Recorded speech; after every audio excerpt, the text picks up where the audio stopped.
next up, my friends, we're going to keep this rolling right along. I get to welcome someone, again, when we look for people who are the bright minds in this industry, the folks that we're going to look to help us understand what's going on, this next guy is one of those folks. So I'm really, really happy to introduce Pablo Zwanich from Cantor Fitzgerald. Of course.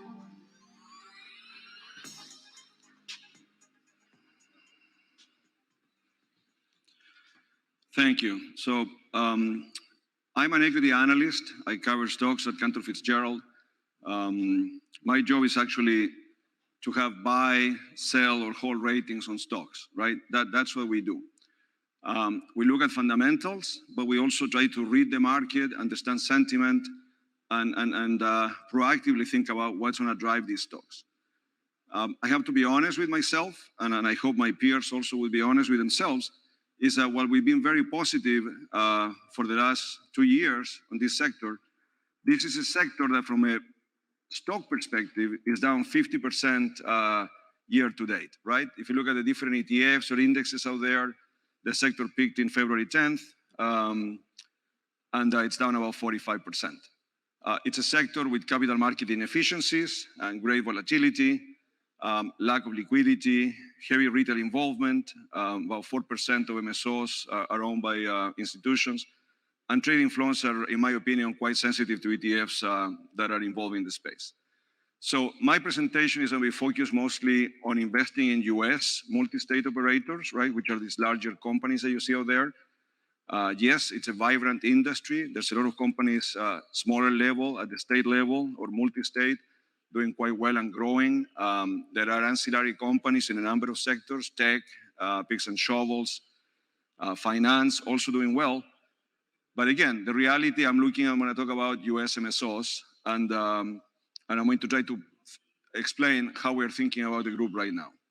The big picture comment is that yes, despite the pullback, and it's scary, right? If you're a retail investor, I don't know how much money you put in this sector, but you've lost half of your money. We're saying that we are at the bottom. It's the right time to step in. However, we would be very selective, right? When you look at this sector over the last year or two, there's been significant correlation across stocks. We don't think that's going to continue. We think there's going to be more institutional involvement, and they're going to be selective. Why do I think that? Well, covering, working with institutions for 15, 20 years, but also based on the questions I'm getting from institutional investors that are new to the space, I believe they will be a lot more discerning than some of what we've seen in the space right now. In that context, although we have a number of overweight rated stocks among the MSOs, our top picks are Curaleaf, Green Thumb, and Trulieve. We rate a number of other MSOs neutral. We think that the group will do better over the next 12 months. The tide will probably rise all boats, right? So yes, there's a number of neutral rated stocks that we have out there that will probably move up, right? But the way we think about the space is in relative terms. So the opportunity first, let's talk about the good news. And some people think of me as a bear in the space, and I don't think of myself that way. I think this is an industry, obviously, with great opportunity, but I'm not talking about the industry. I'm talking about stocks, right? And that's why we have to be mindful of how this sector has moved. So the opportunity, the good news, if at the current level of legalization, state by state, legal cannabis sales will more than double from 17 billion in 2020 to about 26 billion by 2023 and be near 60 billion by 2025. That's even assuming Florida stays medical, right? And I'm going to probably those numbers cannot be seen there, but we do project sales, state by state. We know New Jersey, New York, Connecticut, Virginia have legalized rec. There's a question mark about when sales start. Pennsylvania, Ohio, Maryland could legalize over the next 2 or 3 years. But what we are projecting and the numbers that we are talking about there are about based on the current pace of legalization, right? In my estimates, through 2025, we even have Florida still being a medical market.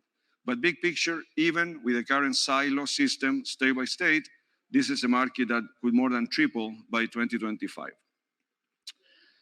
If we apply, now if I want to be more positive, if I apply the Colorado per capita consumption of about $400, right, in total, $325 rec, $75 medical, and you put that on the US population, you could be talking about a market of $130 billion, right? That's more than double my current estimate for 2025. But that's assuming, right, if we want to be more positive, that's assuming the current model of retailing, of dispensaries, limited interest rate trade, online services, limited formats, not a lot of innovation, stays, right? But that could change. That could change in the future. You have formats that are more accessible, right? I mean, one of brands that was bought by Canopy Growth is talking about, 5-10 minute onset in their gummies, right? That would be a significant breakthrough, we think. So the big picture is that the numbers that we talk about, whether it's 60 billion with the current system by 2025, or 130 with federal legalization, taking the Colorado numbers, could be much higher because this is an industry that's ripe to take share from other industries, right? Wellness, pharmaceutical, CPG. And we think, again, as retailing and innovation expand, they will take share from others. At the end of the day, in very simplistic terms, we think that sales are driven by the three A's, access, stores, assortment, variety, and affordability, right?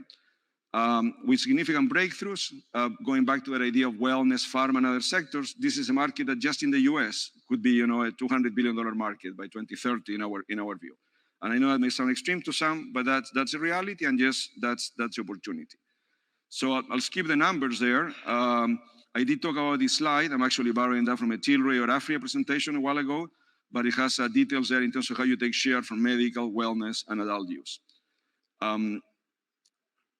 Now, how do we think about valuation? If you want to be really bullish, if we take a market of 200 billion by 2030 at retail, right, those are retail sales. Some of these companies are not vertically integrated, so they are selling wholesale. We could justify valuations today of about $80 billion in present value terms. The largest MSO in the US, Curaleaf, is $8 billion, right? So you have Green Thumb and Trulieve, about $5.5 billion. Cresco and Verano, about 3.5. So if you're looking for the Philip Morris in the US in cannabis by 2030, we think that we could justify a valuation today in present value terms of 80 billion, which is more than 10 times the largest and 20 times the size of Trulieve and Green Thumb. So how do we get those numbers? We explain them there. You take $200 billion market by 2030, you assume a wholesale model, so apply 50% discount, 25% share, 25% EBITDA margins. You take a CPG multiple of 25, 30 times, and you get to a number of 160 to 190 billion by 2030, bring it to present value, 80 billion.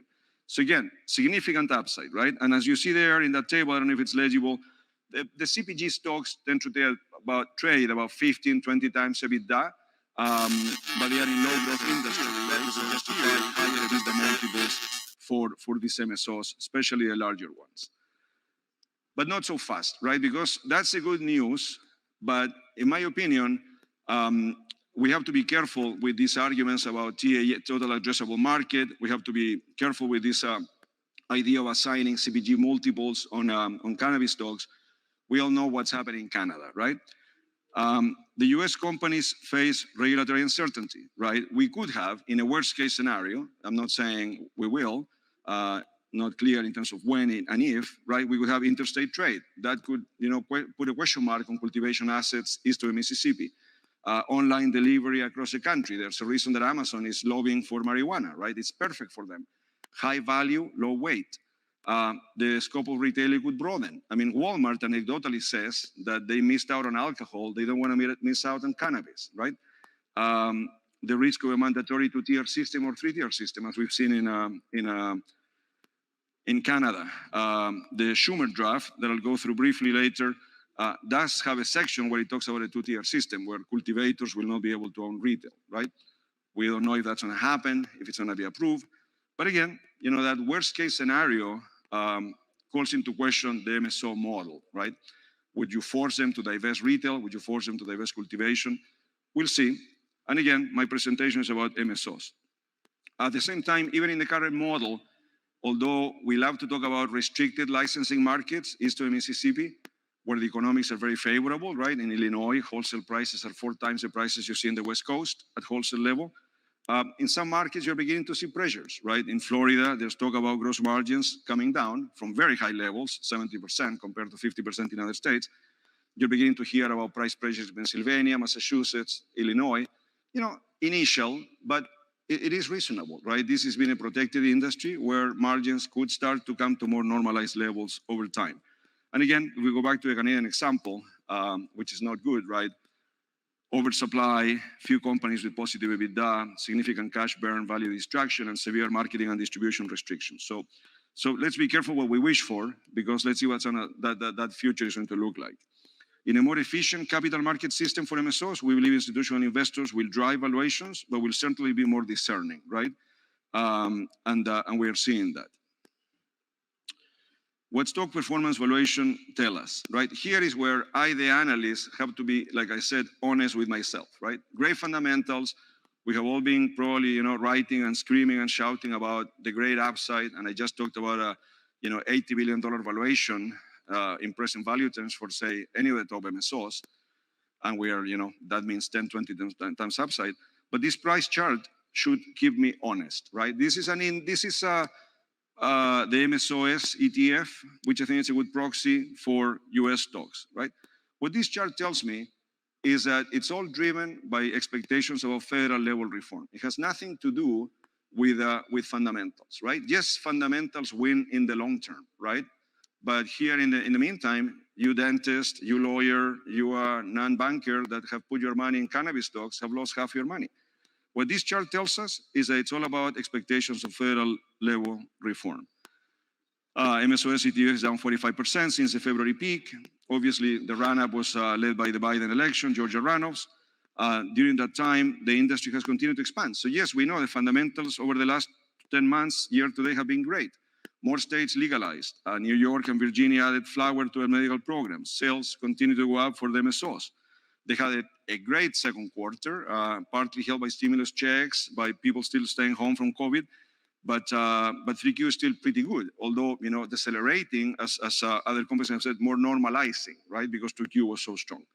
But that's not relevant. The stocks are being driven by sentiment on federal reform. The best example is the last month, right? The last month there, you see September, middle of September, we start talking about the defense bill, including banking reform provisions, pass the House. Let's see what happens in the Senate. And it's been up and down, right? We are back to pretty much mid-September levels. The assumption is that it will not pass in the Senate. And you've seen the volatility there in the MSOS ETF. So that's the context, right? So having said all of that, I'll explain, why we think there's room to be more positive on the federal level reform side of things. And I have to start with that because that's what's driving these stocks, right? But we will, but we think that so it's a good time to step in, but we try to differentiate. We prefer companies with scale and depth, franchise strength, established operations, a positive track record. We tend to avoid companies with high debt, high share-based compensation. I won't mention them here, but some of them, you look at their sales, 20, 25% of our sales are going to stock compensation. And companies with what I would call heavy execution risk, right? If you're acquiring a lot of assets or you're just starting a new state or getting licenses and you're in a build-out mode, yeah, your 22, 23 numbers can look great, but that has execution risk. In an efficient market, and this is not an efficient market, we believe that investors would be discerning. And again, the reason for us to be discerning is that we have to take into account the risk of how the regulatory side of things changes, right? That's why it's wrong, in my opinion, for people to take a 25, 30 EBITDA multiple and put it on these numbers, because I don't know what this world is going to look past 2025, right? What happens, what's the value of my dispensary if there's 1,000 dispensaries in New York? I mean, Senator Kruger wants to have 1,000 dispensaries in New York. That's the idea of the draft. That's one state. Let's see what happens in New Jersey. But that's still talking about the silo, in the silo system today of states by states. If we have, look at Oklahoma. Oklahoma has 2,000 stores. So, but that's still silo, state system, right? Let's see what happens in the future at the federal level, again, in terms of interstate trade, online commerce, and things like that. So my EBITDA would be worth very little if my cultivation is all east of Mississippi and it's not worth much by 25, and my retail is diluted, right? Because there's so many stores. One example I always give, Massachusetts, right? A year ago, an average revenue per store was about $18 million. Right now, Massachusetts is getting north of 200, could be 400 stores by the end of next year. Average revenue per store is about $8 to $9 million, right? So yes, the market has continued to grow in Massachusetts, but your revenue per store has come down. So that's why I say, yes, we like the sector. Yes, we like some stocks. We think this is a good time to get in, but let's be more discerning. Catalysts, I have a big bias for what I call the first 3 points there. My catalysts are going to be at the federal level. There are other non-reform catalysts that I mentioned there, a ramp up in M&A. Just in the last 2 days, we saw, right, Canopy growth by Wana Brands, PharmaCann by an operator in Colorado. Cresco continued to add more depth in Pennsylvania. So yes, M&A should be a driver. Continued legalization of rec in other states or medical in states like Georgia, it happened recently, or medical programs expanding, and continued record dollar sales numbers in most states that have legalized, right? But those are what I call the other non-reform related catalysts. To me, it's all about federal reform related catalysts that will drive these stocks. And the one that's most important for us right now is what we call uplisting, right? Yes, we talk about banking reform, narrow banking reform. We talk about 280E, but the reality is that in the case of narrow banking reform, like it's in the defense bill, okay, your lending rates will come down, but in terms of cash management at the state level, you have about 700 banks that serve you, whether they are regional banks or credit unions. Truly recently raised, bonds about 8%. Yes, that's still high compared to other industries, but it's down from 15% a while back, right? So narrow banking reform, in my opinion, will help the smaller companies. I'm not saying it's not important, but for the MSOs, the current system, if you can borrow 8% and your competitors borrow 15%, you're in a pretty good place, right? You're continuing to have an advantage and helps you consolidate the industry. Descheduling, yes, descheduling will help because obviously you don't have to deal with 280E. You pay gross profits, tax on profit before tax, no gross profits. That will help MSOs. But to me, by far, is the uplisting. And what I mean by that these stocks that trade $8, $10 million a day, that are traded over the counter in the US, would be able to list in the NASDAQ and NYSE, right? Those exchanges, Tilray from Canada trades $400 million a day, Sundial $150 million a day. That type of liquidity will bring a lot more investors into the group, and that will help the valuations of this space. If I stay on that point, and we published a note this week, and we said this uplisting is by far the biggest catalyst. And what we mean by that, yes, there's more and more institutional investors getting involved in the space, calling in, asking questions, trying to learn about the space. We think that compliance issues in some of those funds have been addressed, and they are more comfortable investing in the stocks. But their problem is liquidity, right? And the inefficiencies that we've talked about in this market. So once you have NASDAQ and NYSE listings, of course, they will be more active in the space. But we believe also they will be more discerning. But again, by far, we think that uplisting is the main catalyst. In the interest of time, maybe I'll skip here some of the M&A points here, but the argument of this slide is that I think the M&A multiples in the sector should tell us something, right? In most industries I've covered in my career, M&A multiples are above market multiples, right? So whatever, if CPG stocks are trade 15 times, 20 times, M&A is being done at 30 times. In this sector, most of the stocks are being traded, acquired, deals are taking place around, call it, 5 times EBITDA, 4 to 6 times. And the average MSO multiple is about 10 times. So why are these assets being acquired below MSO multiples? I think that says something about those sellers. It says something about how much demand is there really out there for M&A, and also says about some people that may want to cash out. Yes, they see the industry consolidating, so they want to get out, right? But I haven't seen many industries where M&A multiples are below market multiples.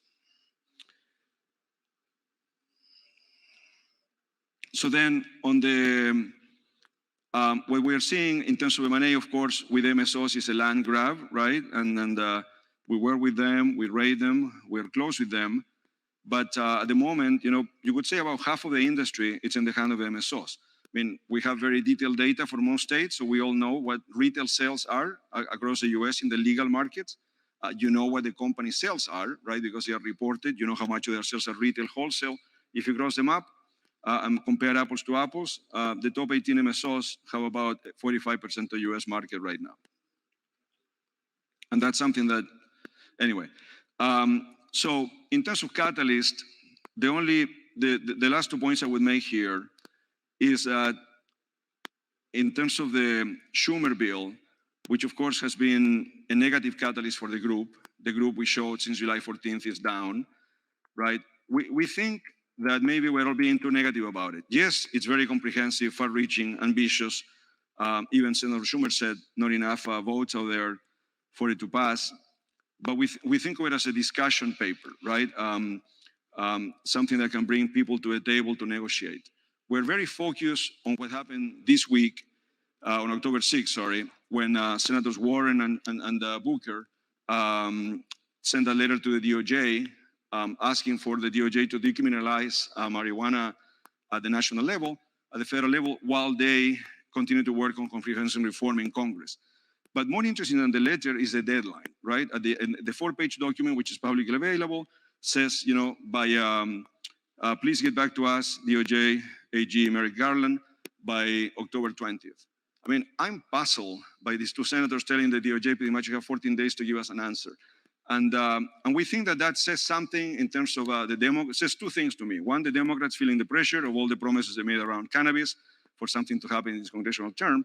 But it's also telling that maybe they are looking at different options, right? If the DOJ says no, maybe they are more willing to compromise on the defense bill. If the DOJ says we're going to look at it and we'll consult with the Health and Human Services Secretary, maybe that also gives them ammunition to think about how to move forward with a comprehensive bill. There are also, in my opinion, the view that Republicans are against it. I think there are parts of the bill, of the Schumer bill, like banking, that they're probably for. You know, Kentucky, North Carolina are big hemp states. There are CBD provisions in that bill that also could be room for negotiation and to bring Republicans into the fold in terms of discussing it. So we're not too negative on it, and we think that this October 20th deadline to some extent validates our point that there may be more room for people to negotiate that's been expected, right? So to finish, the big picture message I have is that we think that over the next 12 months, there will be enough material out there for the NASDAQ and the NYSE to list US MSO stocks. And I know that's a contrarian view, but we think whether it's a call memo 2, some type of announcement from the DOJ, or the fact that this bill, the Schumer bill, begins to make progress through Congress, may allow NASDAQ and NYSE to jump the gun. People say that will never happen, that they will follow. I would say, well, look at the stocks that they are listing. They are listing REITs, right? REITs like IIPAR, AFC Gamma, they actually own US plant-touching assets, right? They buy them from the MSOs and then they rent them back. And of course, there's a number of ancillary companies working with a federally legal industry in terms of aiding and abetting. So, of course, these things are not black and white, but we think that there's room for more compromise. So big picture to finish, we think it's the federal side, things are looking more positive than people tend to say, than what the price charts say. But we think that investors, institutional investors will drive this group, and they will be discerning, and we would stick to stocks like the top names that I mentioned, Curaleaf, Green Thumb, and Trulieve. I'll stop there. Thank you. Pablo. Thank you. We all know him and love him. Thank you so much. All right, thank you. Yeah, no time for questions. Thank you.